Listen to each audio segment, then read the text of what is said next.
Good evening, everybody. Welcome to, almost July. Welcome to the end of June and looking deeper with myself and the Reverend Sandra Herrick. Hey, Sand. Merry Christmas.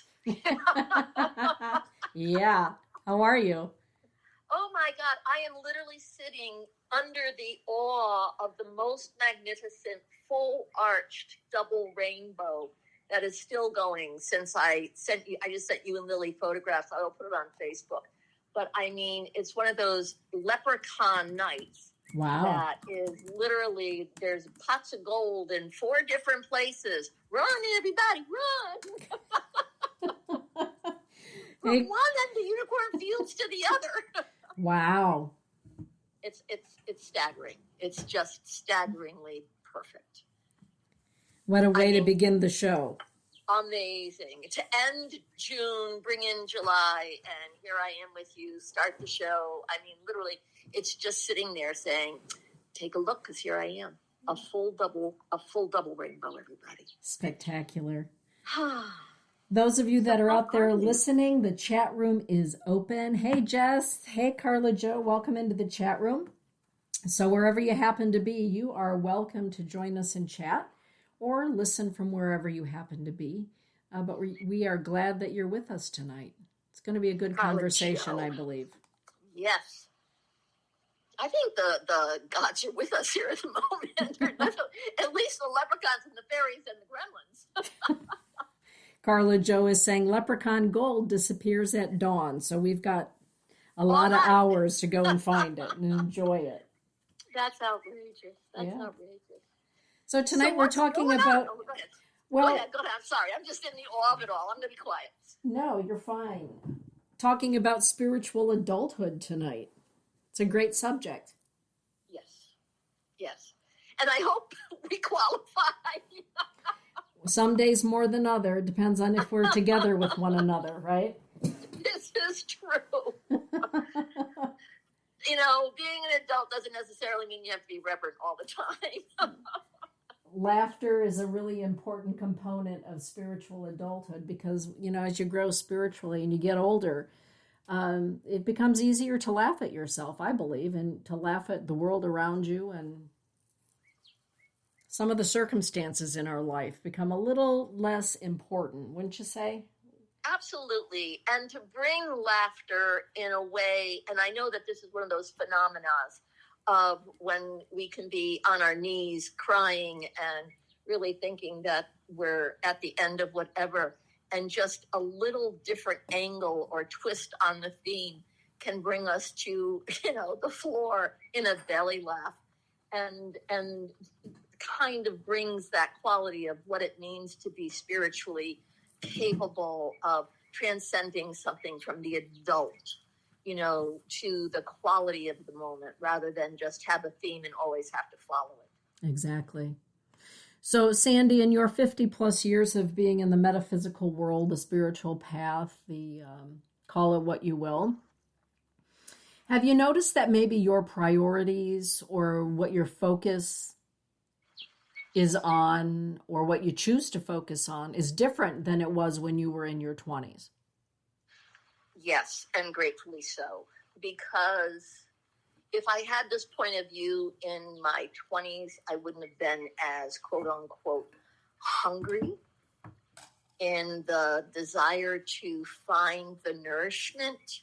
And that doesn't mean that I don't do that now, but I did it from a different aspect of my own need to seek, belong, connect, develop actually the education and the wisdom in the way of validating who I am, verifying who I am, and qualifying what I am to be of purpose and to be applied. And so I believe every 5 years, that pivotal point of I have gone to do something, I have acquired something, and then the next 5 years is now apply it. So it is that kind of every 10 years, there's a great experience. Every 5 years, I'm brought something to be equipped to have the experience that I'm going to enter or be brought to. So that place inside me is grateful. And I mean this in the depths of my soul, that I'm living long enough to reflect and see the growing, the maturing, the understanding of what is necessary to just be a human, the requirements to develop not only an adult attitude, but a youthful love through all of it. What about you, Dana? Well, I agree with all of that. And for me, with spiritual adulthood, hey, Diane Johnson. Is this Diane Johnson from up there in Big Rapids? Hi, Diane. I love Diane Johnson. I think that it is her. Mike, I don't think you've ever been in the chat room before, Diane. Spiritual adulthood for me, the focus for me as I've gotten older, and it's been very purposeful, is, what do I want to say? Pruning the garden. Uh-huh. Pruning the garden of everything, from obligations and clients to students to, you know what I'm saying? Pruning the garden. Absolutely. Absolutely. And it's weeding out our own chaos. Yes. It's weeding out even what we think we were supposed to have that we no longer maybe need, or that no longer is necessary for us to have to deal with. Yes. And I think that there's the first round of shivas, that what we don't have to deal with. There is a certain level in spiritual maturity or becoming an adult where you realize I have acquired a certain persona or attitude where I don't need permission to be me anymore. I don't need to ask someone to approve of me. I have the authenticity to be able to attract and separate from something that really does not serve, and that it's not about being obedient. It's about really being in that reality of, if we're going to weed, one of the greatest things I'll ever, way back when we used to giggle and laugh about this when I became the bitch psychic, is when my friend Lori, who I qualified as the bitch gardener, would come here and, I would nurture every little thing and she'd just rip it out, throw it out. It was like a bit. And she said, if it's not growing, get rid of it. Well, that's really great advice, isn't it? If it isn't growing, get rid of it. Really. And because if it's not growing, it's leaching the growth of everything else. Literally that puny little withering, help me, is draining from the rest of that which is really thriving. And for her to say, do not spare this. Get it out of here so everything else flourishes. And the proof was in the garden. The proof was in the flowers. Mm-hmm. And she taught me in that quote unquote discernment that she understood if something truly wasn't growing, then don't deny everything else its growth because of it. Boy, that ding was right on time. I know. Did you plan that? Like I said, spirit's with us. Has been all day, right? Yes, it has. Yeah. So I like that, because that is true. As we grow into spiritual maturity and a spiritual adulthood, it's no longer, let's just say, like the high school popularity contest. Right. And it is about being authentic to who we are as individuals, authentic to our craft, right, and authentic to our unique path. And it also means that no one can steal my identity. And I mean that in that way that when there's a certain maturity, we experience who we are in a way that gives us the proof and the ability and the grace and the gratitude to know who we are. And that does take maturing, where I don't have to know everything, but I know I'll show up for what is necessary. And in my gratitude of that, it really is that place of, I don't have to be competitive. I don't even have to be ambitious. I have to be available. And that over the centuries really has changed. And in that beauty of someone can't steal my identity, it means that I can be criticized, or I can be challenged, or I can be labeled, mislabeled, which, as we both know, is an ongoing scenario for anybody of character, worth, or the desire to be present. Yes. It scares the bejesus out of everybody. Yes. There's nothing more threatening than someone who knows who they are, and you can be with them, but you can't change them from who they are. And it's not about the arrogance of who they are. It's the stability. It's the stability of who they are. And it doesn't mean that I'll never cry if somebody calls me a name, or I'm not hurt if I'm challenged, or all that stuff. But it means the recovery is different. It means, okay, why is this happening? Or where is this coming from? Or why is it even infecting me? What do I do to own my position in this rather than to whimper in it? I think that's a very important attitude for us to talk about. What's the difference between crying because you're hurt and whimpering because you want attention? Oh, Lord. That could be a whole weekend retreat, really, about victimhood. I think we should do it. I think we should do it.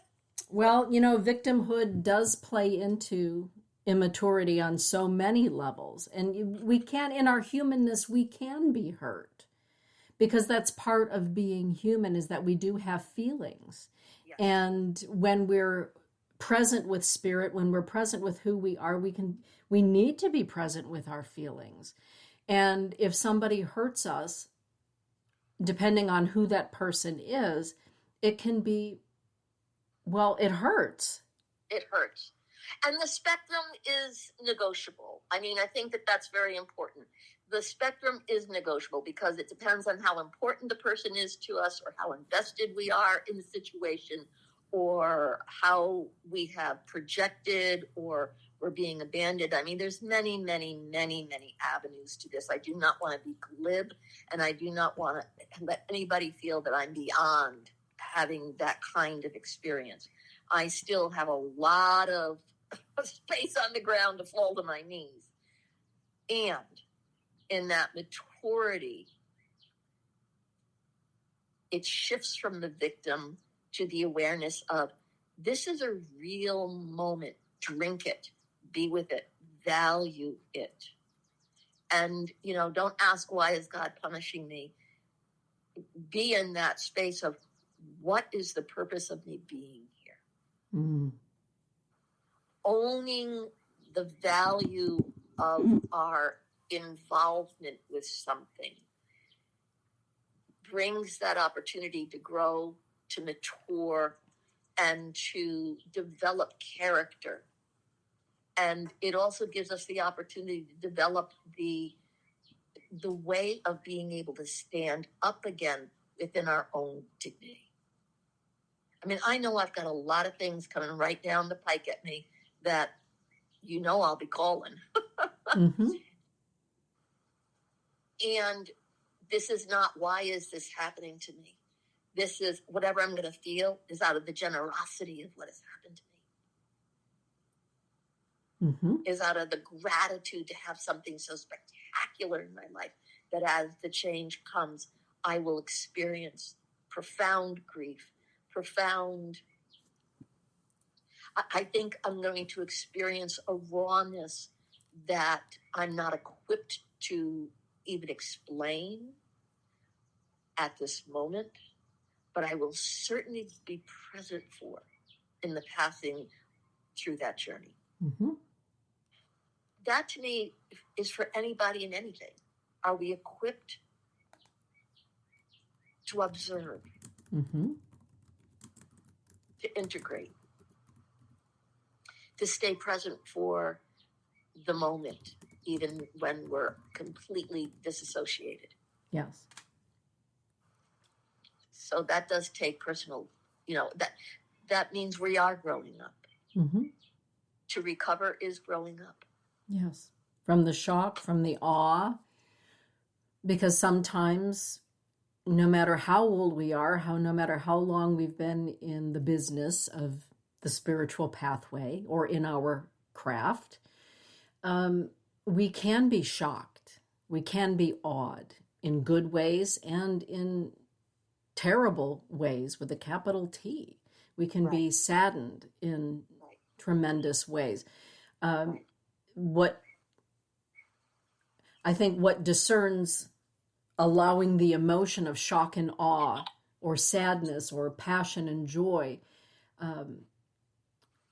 and staying in that place of victimhood is a maturity that says, don't rest on your laurels too long with the joy and the passion, because what's next is coming down the pipe as well. Right. And when it comes to grief and sorrow and maybe anger, rather than to sit and stew in that. Right. Or as Barbara Dullknife always says, get off the pity pot. Right. What do we do with that? And she's one of the strongest women that I know, Barb Dullknife. And she'll call me and she'll say, sister, I'm on the pity pot. And I'm just going to tell you that. So when we're done talking, I'll be off the pity pot. Mm-hmm. So sometimes she's railing against the machine. Sometimes she's crying because she's sad or frustrated. But when she's done, and it makes her stronger. Really. And she is mature enough to know it's not over till it's over. And even then, there's a little bit more to go. Yes. Yes. Yes. She's not delusional. She's not living in a fairy tale. Not even a little bit. And she always, when she's getting up off the pity pot, she will say to me, now do you want to hear something funny? Exactly. And, to qualify the beauty of the pity pot is, for me, in knowing her, I've never heard her whine. No. I've listened to her bitch and moan. I've listened to her honestly identify cruelty. Yes. And the wonder of why there's such injustice. And I've also heard her tears asking why.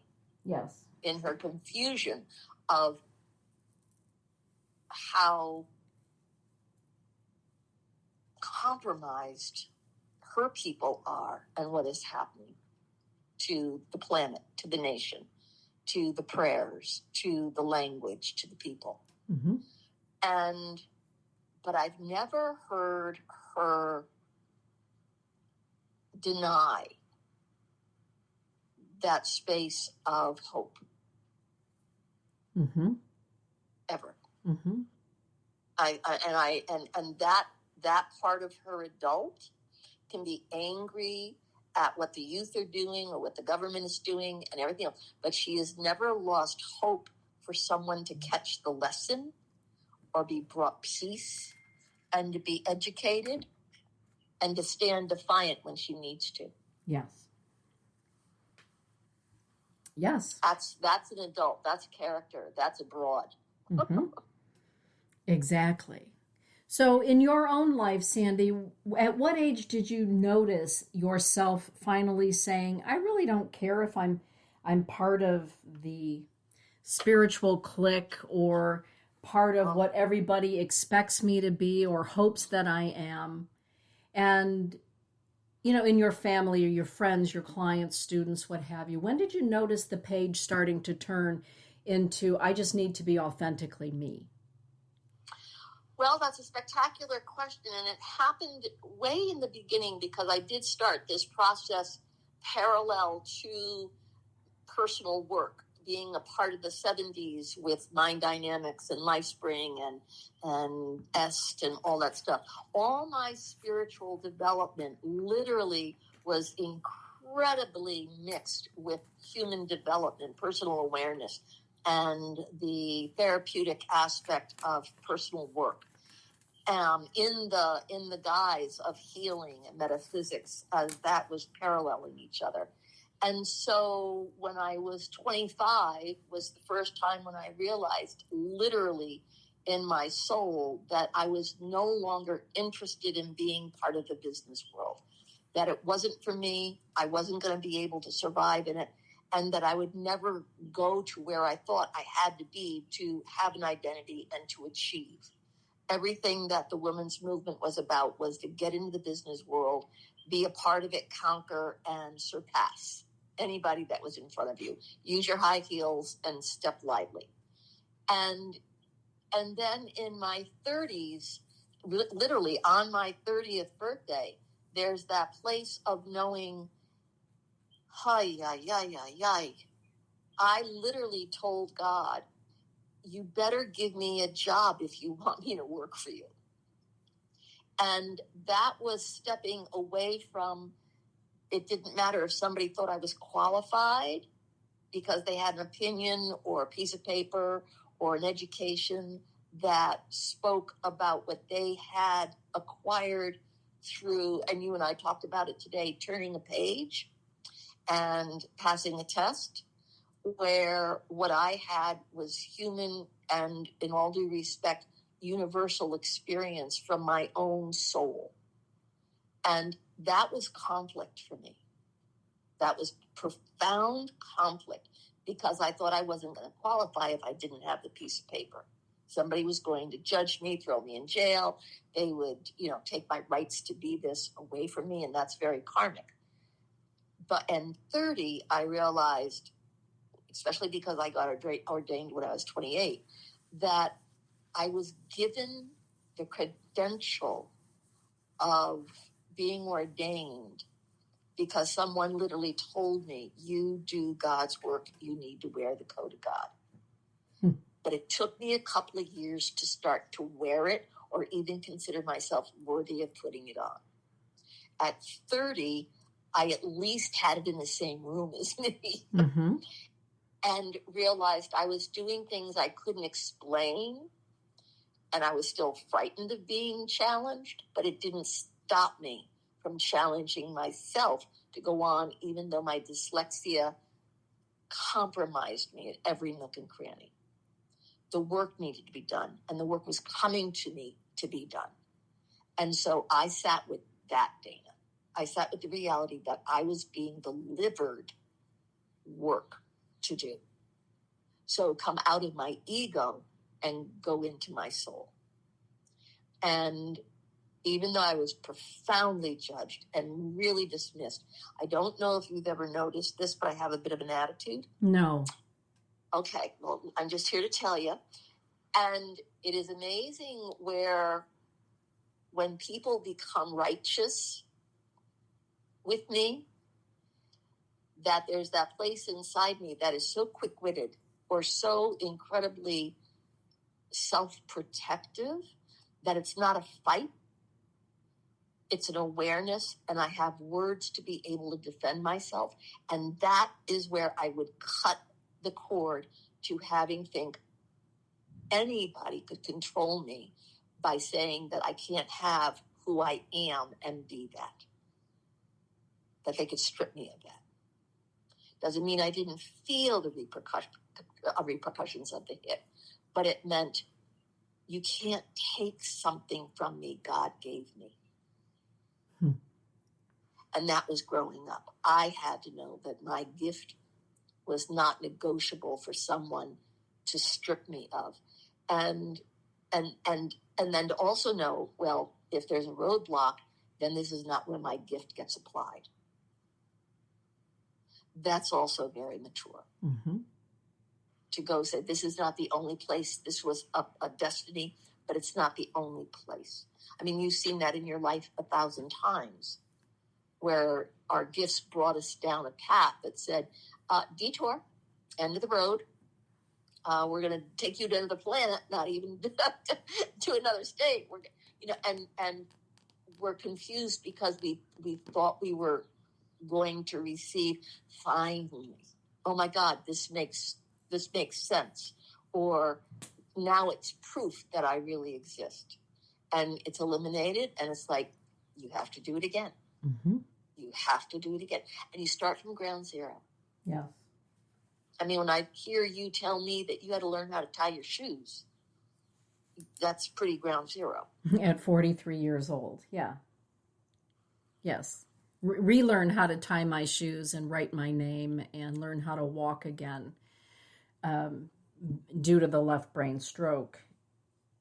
And I think that what I find interesting when we talk about spiritual adulthood is that there comes a time in our life, not for everybody, but for a lot of people who are on a spiritual path, where they challenge, or the challenge is brought to them to reconsider their childhood thinking, their childlike thinking. Right. What you're taught about creation or who we are in the scheme of things, based on your religious upbringing or the family of origin. And part of spiritual adulthood means that you take a look at that, you revisit what you're taught. And you know what? For a lot of people, that rattles a lot of cages. What do you mean you don't believe that God is an old dude sitting on a, of course God is a he. Right. Why are you saying God is he, she? Why are you saying God is neither he nor she? What are you talking about? So with spiritual adulthood and reconciling childhood thoughts or childish thoughts, it can rattle family cages, can it not? Yes, it destroys the very idea that we're safe if we all believe the same thing. Yes. And we all have to believe the same thing, otherwise we're not safe. Right. And if there's anything I have witnessed in that question of when did I start to develop some kind of maturity, is even, and I've told this story on our shows before, when a priest told me my children and my husband would already have sin on them because they're not Catholic, and I'm marrying them, and I can't have the Catholic Church acknowledge them. There's already sin. And there was that maturity inside me that was able to tell the priest, then I'm not Catholic, because my God would not give that sin to my children because I fell in love with their father is not Catholic. And the good news about that is that it sent me to a Unitarian church with a Unitarian minister who sat, his name was Father Brown, and he sat with me and spoke the principles of Unitarian faith. And it made more sense to me in that moment than anything a priest had ever said to me. And it melted my psyche into realizing there are options, and he gave me the principles of spirituality rather than religion. It was like a half hour of sitting with a person of the cloth that included everything rather than excluded most everything. Life-changing. It boggles the mind I sat there with my jaw dropped to think, this is your religion? You include people? You don't sit and pontificate and exclude everything? It was the beautiful anointing of the encouraging of my soul to go learn more. Don't fear God. Be fearless with God. And that was the first time the adult in me understood I wasn't trying to be a good girl to God. I was going to be a human being. And that I think, if I can offer that medicine to anyone, it's that being a human being means we have a lot of experiences and life will come at us, and we have to be able to be prepared for the surprises. Really be prepared for the surprises. And know that we don't have the answers. We really don't. But we certainly have an awareness to be able to bring comfort in the moment, to explain something and be ready for the next surprise. I mean, I know I'm ancient, but I also know I'm young. Mm-hmm. Mm-hmm. I may know a lot, but I also know I am available to learn. Yeah. And that, I think, is being an adult. I'm not going to sit here and say, I'm all grown up, leave me alone. Exactly. And with adulthood comes the setting of boundaries, personal boundaries, family boundaries, spiritual, religious boundaries, political boundaries. And there comes an understanding at some time, I believe, that being a good person or a good spiritual person does not mean that you are better if you choose to bleed out for everybody in any way. Well, yeah. Spiritual adulthood doesn't require martyrdom on any level. No. And unfortunate, it is unfortunate, but I also want to address that for the Piscean age, for the spiritual roadmap for centuries, especially for the feminine, if you didn't devote yourself and give yourself to everybody else, you were considered a bitch. You were considered ruthless. You were considered unqualified to be a woman or a mother. And so there's that place in my, where did I grow up?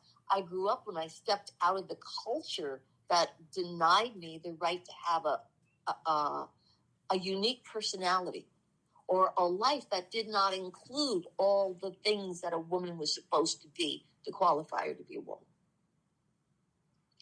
So, yeah, I had to say, I'm still a woman, and none of that's going to work for me, or it's not going to be mine to do. It was all stripped from me. God knows I tried. Mm-hmm. Where did you feel your adulthood enter you, Dana? Or at least start to deal with you differently? That's a really good question. I think that probably the most profound pivotal point was, well, I guess it would be 15 years ago, this past March, that I had the left brain stroke. Amazing. And had to learn to walk all over again and, let my children tie my shoes and walk me around the neighborhood like, the dog. Right. And that's where, in spiritual adulthood, in adulthood, really, in any point of adulthood, but in spiritual adulthood, you find out what you are capable of through the fires, through the initiations. And simultaneously to that, I also learned that sometimes we go through initiations not only for ourselves, but we go through them for others. Right. And I've talked about, when Dane asked me or made a statement, Mom, I didn't realize at 15 years old, I would be tying my mother's shoes and walking her around the neighborhood. Right. I didn't understand, that would happen. And when he asked me, why do you think that this has happened? And I turned the question back to him and I said, I don't know, Dane, why do you think this happened? And he looked at me with these, his big brown eyes, and he said, I think it happened so that I can be a better man. Wow. And in that moment, I understood that this was happening for me, but also it was happening for my son. Right. And my daughter. And, several months later, I had a heart attack, and found myself back in the hospital. And I remember laying in that hospital bed thinking, good Lord Almighty, I just had a stroke and now I'm here I am with a heart attack. So what is it that my heart needs to take a look at? Right. What is serving me here? And I want to know what's being served, because I don't want to do this again, because it hurt. Right. So I think that spiritual maturity, it doesn't negate the fact that what you're going through is crappy. Right. But what it does say is that this crappy stuff you're going through potentially will serve a purpose, if you allow it to, unless you're going to be caught in it and swept up in it for the rest of your life, and that becomes your story of pity. Well,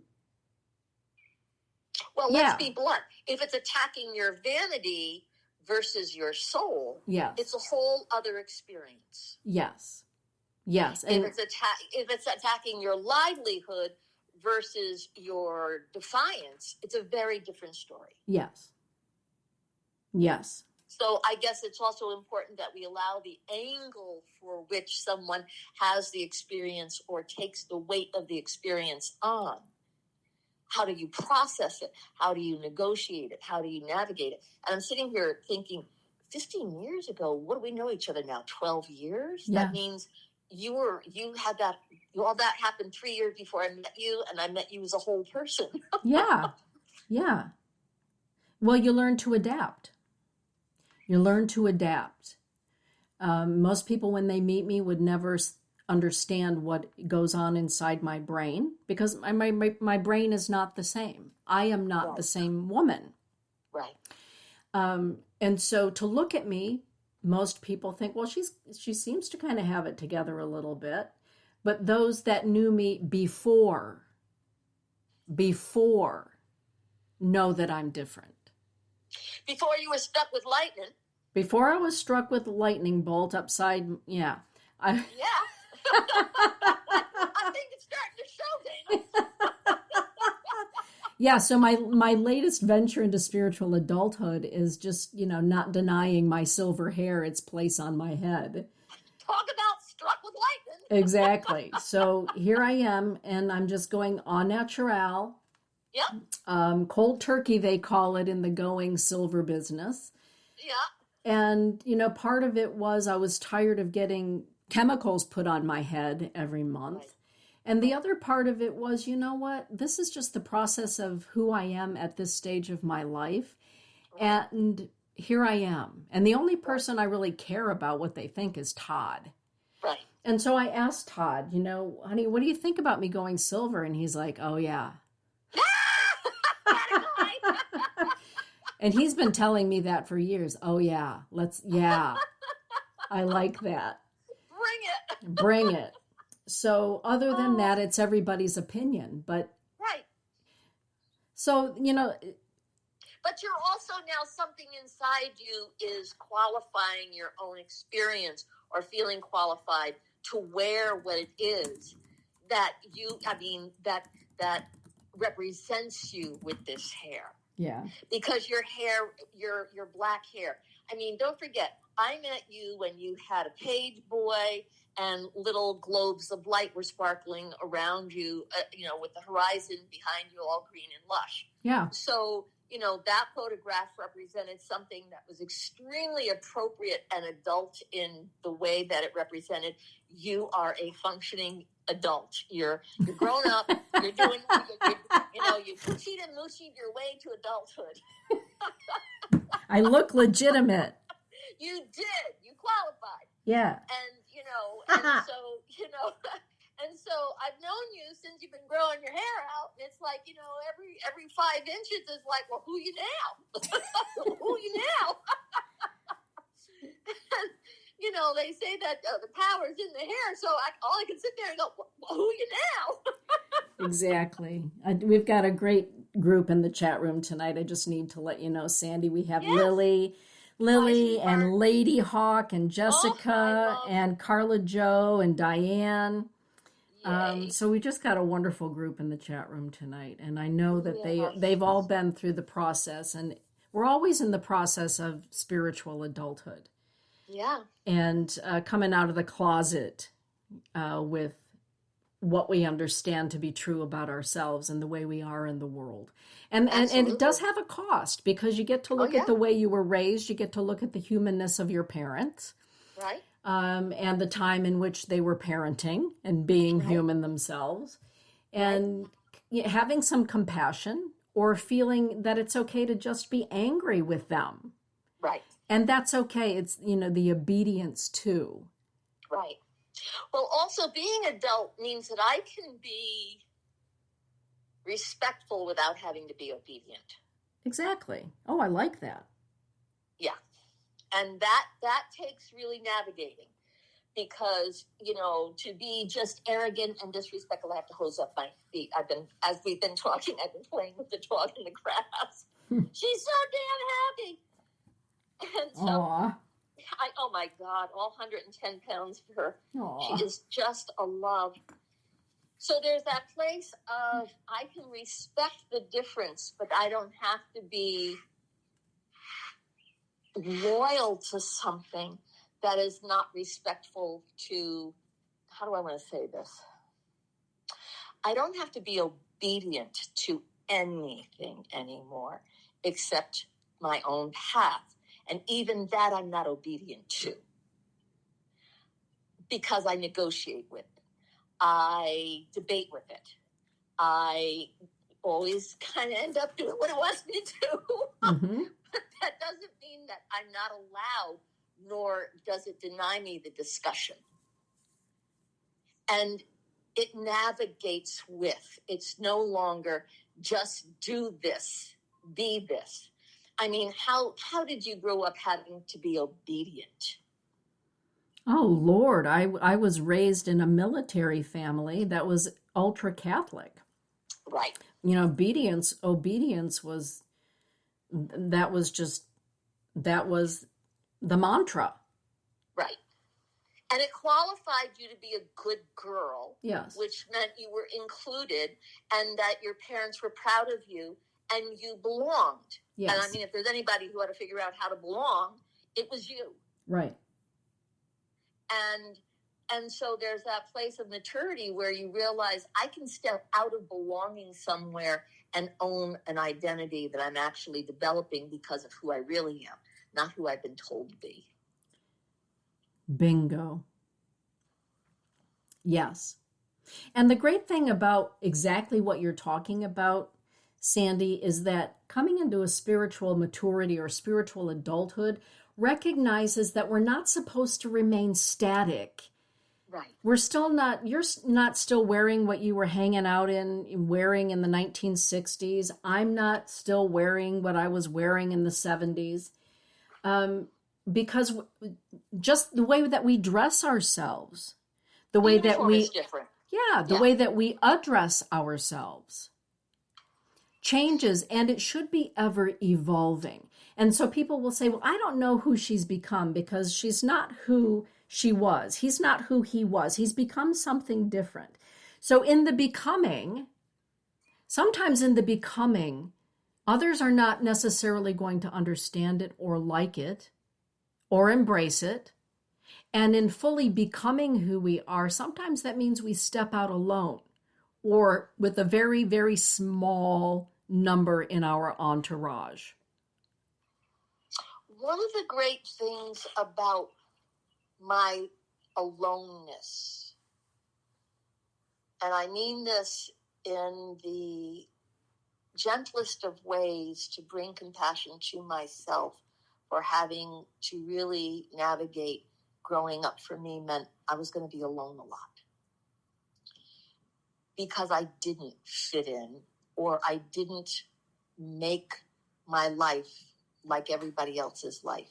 And it's not a judgment. Believe me, I tried.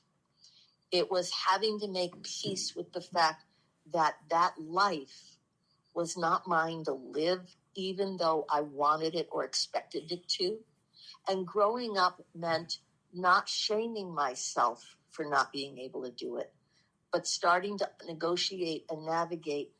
If that's not my life, I'm going to lose a lot of friends, because the way of that life kept a synergy, a harmony, a conversation, a community that I no longer fit into. I could visit, but I couldn't belong to.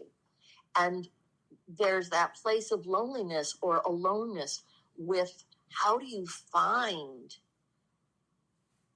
the vibration of, if I'm not going to live the life of a normal quote unquote woman, how am I a woman? How does my woman survive in her femininity? And how do I make peace with the fact that this is something I have to figure out? And even though I felt sad about it, the gifts of it turned out to be different. And they're as deep a treasures than if I did have a successful marriage with, a partner that would have been the father to my children, and, and have a family, and I have grandchildren now and all that stuff. I mean, it just was not my road. And the adult in me makes peace with that without being jealous of anyone else having that life, or taking on judgment because I didn't do it. Mm-hmm. Or trying to convince anybody that I shifted away from. And I say shift because I think it's a little arrogant to say I grew away from it. I just shifted away from it. Mm-hmm. It was a shift. Mm-hmm. And I grew in another direction. And that, being an adult with that for all of us, is, how do I then become family with spirit? Because that is what I had to become family with. Mm-hmm. And soul family. And soul family. Truly soul family. Yeah. Soul family is pretty spectacular stuff. I'm really glad that I raised my kids with the understanding that, there's biological family, and then there's this thing called soul family that is so extraordinary. And I'm already teaching that, and Elise is teaching that to Easton, that family isn't confined by, blood and bones, but it includes souls. And that takes spiritual adulthood, because I know people that only stay within the clan. Right. And the clan needs to behave and act and look a certain way. Well, I got married because my mother told me point blank that, even though I was 21 living on my own and my boyfriend moved in with me, that I was not, are you going to steal my glasses? You little bad dog. She is the perfect thief. That I would not bring shame to her by living with somebody. And I went, but wait a minute, I'm 21. I mean, I got all the and to know that there's that place of, what do we barter to be loved? Oh. That is a profound question. Oh. And as an adult, we do it differently, or we realize we don't have to do it. That I would actually sacrifice the love than barter for it.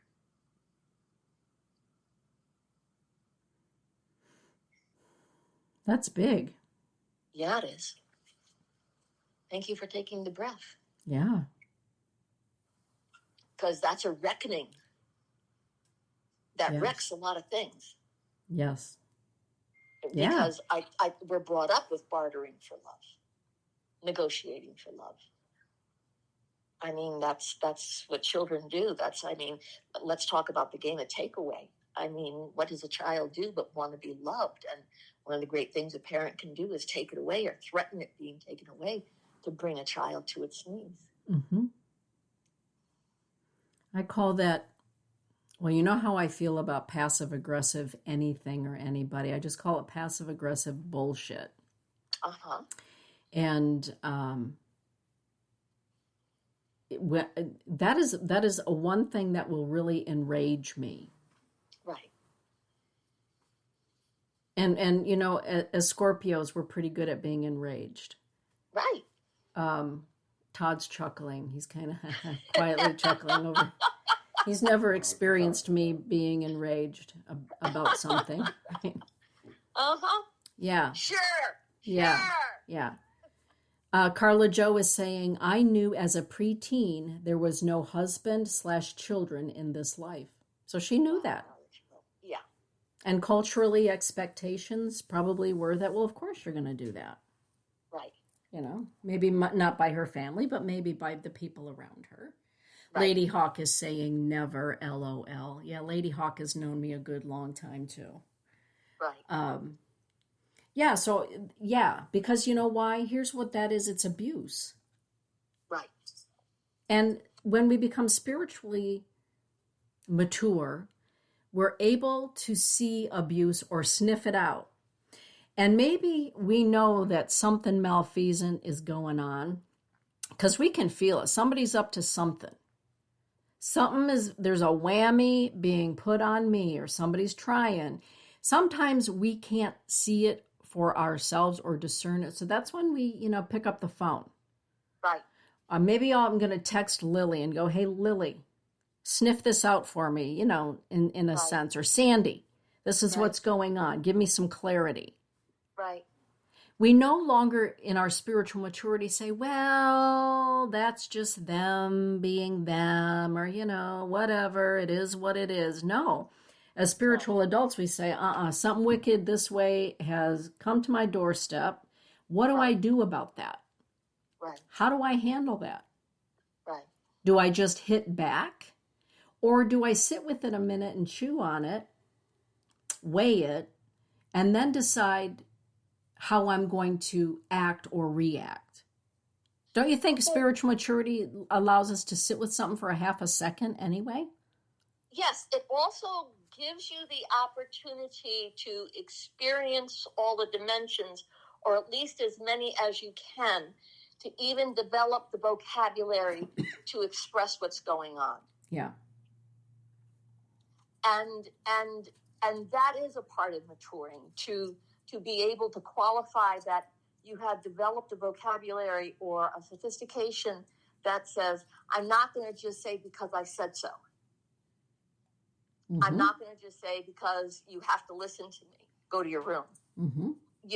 It's like when a child starts to ask a question and an adult parent starts to have a conversation rather than be a dilettante. Mm-hmm. Or manipulate, mm-hmm. then you're actually educating a child to develop adult skills. Yes. Mature skills. Yes. And to give them the opportunity to experience what a conversation means rather than a debate or a screaming match. Yes. And even to decide, well, we're going to disagree and not lose the love. Yes. I mean, that's horrific, to disagree and lose the love. And sometimes we know that that's going to be the outcome. That sometimes is the only outcome. And we can hang on for the white knuckle ride. Yeah. Or we can say what is done is done. Done is done. What's because done is there done. are times when done needs to be done, because that's also being mature. I mean, if the shark is taking the line down deeper, and the line now is pulling you overboard, and you're taking the boat down with you, and everybody is saying, let go. And you go, no, it's like, okay, I'm going to even throw you overboard and cut the bait. Right. And because it means, what am I risking for the indulgence of hanging on? Because hanging on can be an indulgence. Yes. I have to win.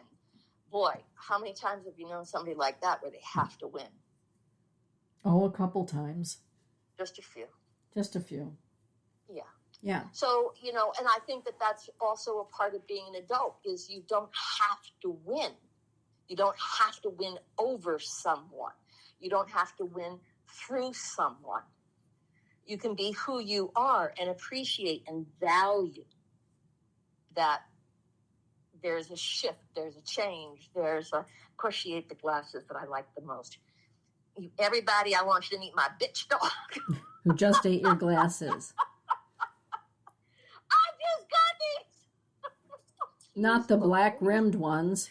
No, they're tortoise shell and they had the blue lens. Oh, and, gee. I put them down, put my feet up, and she came and go, thank you, Mommy.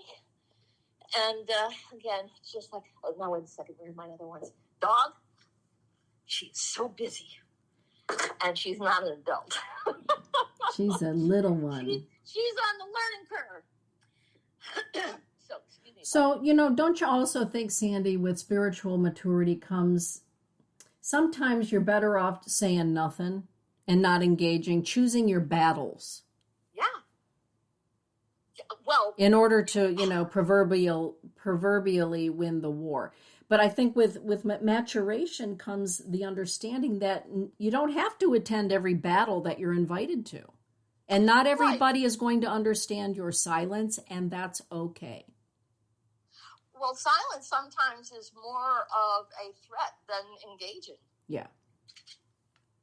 Because then you got to have to go into fantasy about what's going on, rather than, oh, there it is. There's the pattern. There's the familiar. There, okay, I can go up against this. And it's that place of knowing, how do you sit in your own reality without fantasizing something about it? I mean, that to me in the spiritual world is where we are right now, because obviously America is in the crisis of fantasy versus reality. And I don't want to say who has one and who doesn't, but that is the crisis. What is fantasy? What is reality? And what real, and I mean really, really, really, what is reality?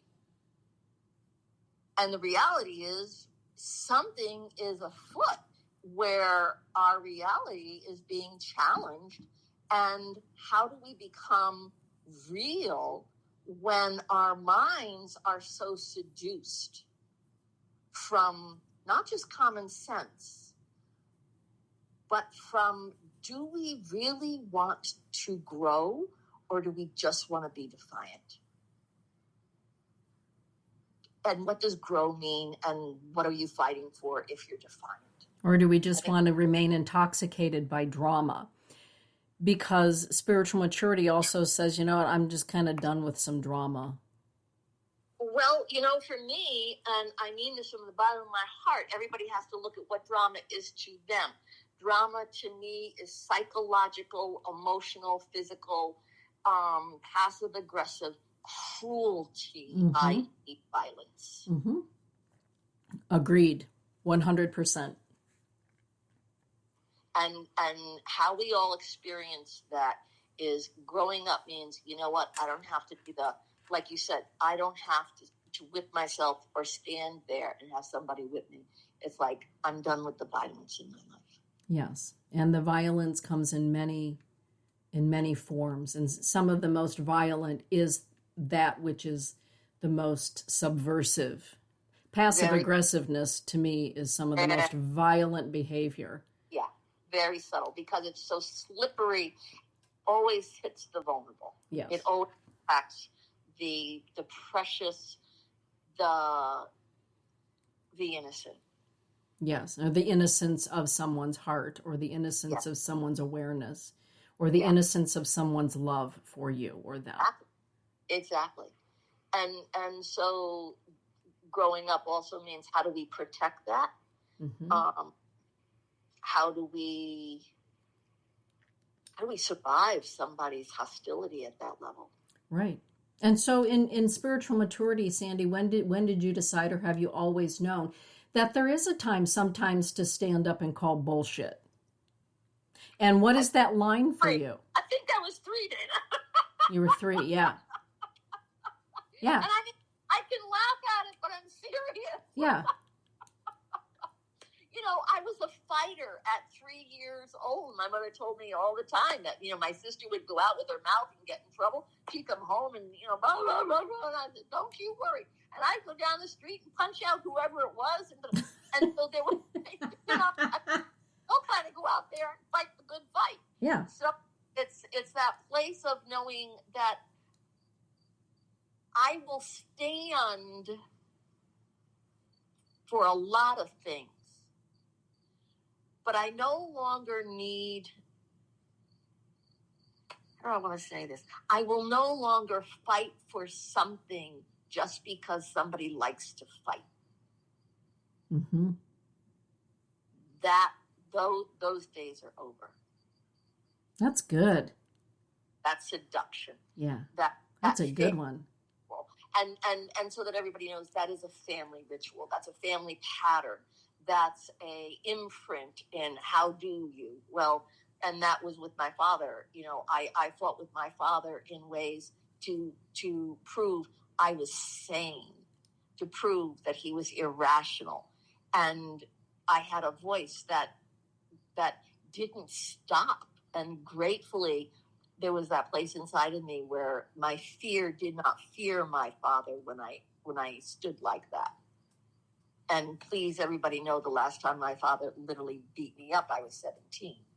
Beat me up. But I was fearless as it was happening because that place inside me was like, you should kill me because this will never happen again. This will never happen with him. Mm-hmm. With him. So growing up is not an easy task. It isn't on any level. Becoming an adult is not, and yet we know children that are adults way before their years. Yes. And adults who are still children. They have arrested development. Yeah. Yeah. So in your spirituality, what do you feel you have seen that even spirit has become mature? Well, and you and I talk about this kind of thing. Really, the realm of fluffy bunny new age crap is kind of passé. Right. For the most part. And the fluffy bunny feel good kumbaya crapadiddle has had its time center stage in the realm of spirit. And those of us that were considered edgy or maybe a little too deep or taking a look in corridors that just shouldn't be looked in, our time is here. Right. Yeah. That's what I feel about it. What about you, Sandy? Exactly the same. I feel that there has been a maturity. It's gone through its naivety. It's gone through its delusion. It's gone through, if you see it, that New Age has given spirituality a bad name and all sorts of, because it sold it. The New Age sold spirituality as a gizmo. Yeah. As a gimmick. Quick fix. Why? Like, if you could figure this out, you too will have everything. And for those that did or didn't, the self-shame was really quite surprising. Yes. And so there's that place of maturity of how do we collaborate with spirit rather than manipulate spirit. Right. And I believe that the time of the guru has, that ship has sailed. Yeah. And it arrived on time. Yeah. It did its bidding. And, but there's a certain thing about, I don't belong well. Meaning I don't join societies. I don't need a new mother and father replacement. I like the outfit. I don't want to. Oh, Lordy, that brought up a visual that kind of cracked me up right there. You want to share your thoughts? Well, I just saw you in the middle of an ashram being embraced by, a couple of gurus, and I like have this eyeball roll going on. I mean, I can't imagine for a minute going into that. And I'm not saying that there aren't valuable gurus. I'm not saying that at all. But I believe that self-mastery has replaced the idea of the guru. And let's face it, world religions right now are having to face themselves in the mirror. Well, let me be more blunt. Whenever I went to a group that had a leader that was good, ended up in bed with them. Uh-huh. So it's like, I knew that my ego or my prowess or my karma was edgy. But I also knew if I went into a role that they asked me to sit quiet and don't ask questions, that was never going to happen. Yeah. And it's not that I needed to talk. It's that their talking gave me a lot of questions. Yeah. And I don't like feeling corralled. I don't like even holiness dismissing me. Yeah. I think if anybody wants to hear anything about me, it's like I'm not dismissed well. And it doesn't mean you can't kick me out. It just means I'll be back. Yeah. or I will survive. Hilarious. Nikki Jorgensen is saying, me neither, Sandy. And hey, Jocelyn.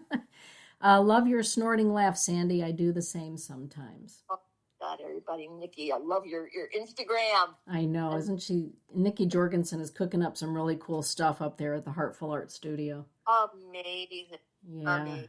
It is amazing.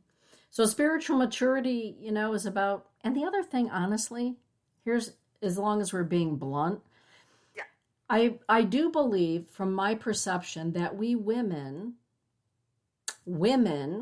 are no longer kowtowing to a man who puts a turban on or a long string of beads and calls himself a guru, right? And fawning and flopping and you know what I'm saying? I always say to Todd, or I said to him a few years back, honey, if we wanted to make $1 million, if I put you in a white gauzy getup and, declared that you're the guru, we're making $1 million from women that are still looking for a man to be their spiritual guru. Right. Am I wrong? No, because the last group that I literally, worked with I was learning, I went and did groups with, had a husband and wife, and the wife was so incredibly infatuated with how loyal her husband was that she would I can trust him with this. He was having sex with everybody. And it was like, it's amazing how not only was he having sex, it was that fact that everybody thought they were being anointed by him because they were being graced by his dick, in all due respect. Well, there you go. I mean, and that's on us women. That's on us as women. Yeah. That's us having to grow up and realize if you want to get laid, get laid. But if it's something else to think that this man is anointing me, he's chosen me, now I'm the sacred one. And, I'm talking about ritualistic things. Oh, yeah. Where women have been seduced and found out, thank you for having a great lay, but now you're the sacrifice, and I've got to cut your throat so I can get... these are historical realities. Well, they are, and they weren't that long ago. So I'm saying congratulations, ladies. Exactly. Oh, God. Well, that's a whole show in and of itself, isn't it? Well, I think so, because where have we in our society, as women and men, come out of the need to be sexually empowered by a leader and then be the sacrifice by being the chosen one or the accepted one or the one that, they chose me? Because the list is long about how women will sacrifice themselves. I know it, you know it. And a part of it is our naivety, but also part of it was the expectation of us. I mean, Bill Cosby is now getting out of jail. That is horrific. Weinstein, here, rub my shoulders and I'll give you $1 million. I mean, all this. And there are those that went, do what? And I'll what? But you promised me. I mean, that is not naive. That was also a mindset of how to survive. Yeah. So I want to be able to give credit to where credit is, and how growing up is when you go, you don't get to viciously make me wrong for rejecting you sexually. Mm-hmm. And then ruin my life because I Yeah. Women's lives because they didn't concede. Yeah. Oh, yeah. And very mature for a woman to say, I don't need you to make me. Well, and that's what Carla Joe is saying in the chat room. As true adults, women have realized we do not need a male to complete us. Right. And Jocelyn is saying, I agree, Carla. And Lily is saying, what I love about Dana and Sandy, keeping it 100% real. Because thank you so much. We've been known a little bit to keep it real. So there are a whole lot of, spin-off conversations about this, but we are actually past the top of the hour, Sand. So it's been a great conversation.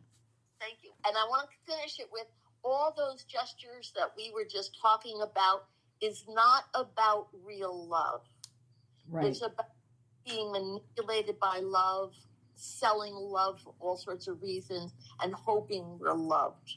Because we don't know who we are if somebody doesn't love us and make us real. And so becoming adult means you don't have to love me for me to be real. I have to have self-respect. I have to own the power of how I love. And it's nice if I'm loved, and it's meaningful if I'm loved. But it's not the only way that gives me an identity. Beautifully said, Sandy. So, Thank you, everybody, for being in the chat room with us tonight, and those of you that are just hanging out there listening and being with us. Happy birthday, Jessica Clark. Oh, my God. Happy birthday, Jessica Clark. Yep. And tomorrow is Ortrune Franklin's birthday, so it's a great time of celebrations. Oh, my. How old is he? Ortrune, I'm not certain how old Ortrune is. She's in her 70s now, but young at heart, that's for sure. Wow, that's true. Yeah. That's okay. All right. Happy July, everybody. And I do mean it. Merry Christmas, because here it comes. Here it comes. Good night, Sand. Good night, Dana. Good night, Todd. Good night, everybody. Good night, Dana.